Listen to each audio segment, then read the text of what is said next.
میرا نام محمد فہیم ہے، موبائل مارکیٹ سے تعلق ہے۔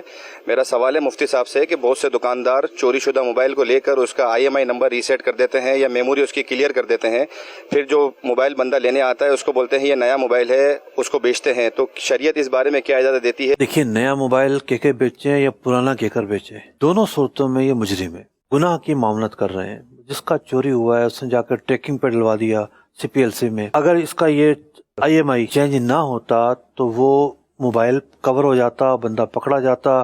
جب یہ IMI نمبر جو ہے چینج کرنا چھوڑ دیں لوگ تو یہ موبائل کہاں بکے گا؟ کوئی بھی سم ڈالے گا وہ بند ہو جائے گا، جی وہ تو بلاک ہو اس جائے کی گا، مارکیٹ ہی ختم ہو جائے گی۔ بالکل ایسے مارکیٹ ختم ہوگی اس کی تو چور کہاں بیچے گا موبائل؟ چور کیوں موبائل چھینے گا؟ پھر وہ چھیننا ہی ختم ہو جائے گا، چھیننا ہی ختم ہو جائے گا۔ جی بالکل ایسے تو ہی۔ بعض اوقات یہ جو دکاندار وائٹ کالر جو دکاندار ہیں، یہ وائٹ کالر مجرم ہے، ان کی وجہ سے چوری بڑھ رہی ہے، ان کی وجہ سے سب کچھ ہو رہا ہے۔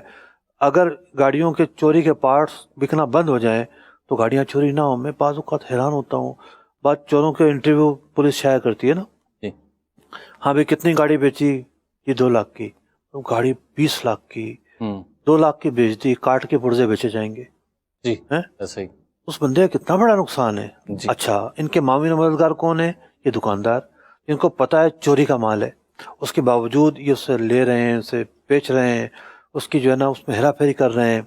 تو قرآن پاک کا تو بڑا واضح اصول ہے، وَلَا تَعَاوَنُوا عَلَى الْإِثْمِ وَالْعُدْوَانِ، کہ گناہ کے کام پر کسی کی معاونت نہ کرو۔ مفتی صاحب یہ بھی ارشاد فرما دیں کہ جیسے انہوں نے کہا، آپ نے فرمایا کہ بتا کر بیچیں یا بغیر بتائے بیچیں، دونوں صورتوں میں گناہ ہے۔ پیچھے تو معاملہ کچھ اور چل رہا ہے نا، کہ چوری کا مال آ رہا ہے۔ جی، لیکن جسے بیچا اگر اسے کسی بھی ذریعے سے نہ بتایا، نہ اسے شک گزرا کہ چوری کا یا یہ اس طریقے سے نمبرنگ کینسل کی گئی ہے اس کی، تو اس نے خرید لیا، تو آیا اس کا خریدنا اور استعمال کرنا اس کے لیے جائز ہوگا؟ دیکھیے، جس کو پتہ نہیں اس پر تو کس طرح مواخذہ ہوگا؟ ٹھیک ہے، کچھ مواخذہ کا سبب ہی نہیں ہے۔ ٹھیک ہے، لیکن باوجود اس کے وہ موبائل جس کی ملکیت میں تھا اسی کی ملکیت میں رہے گا۔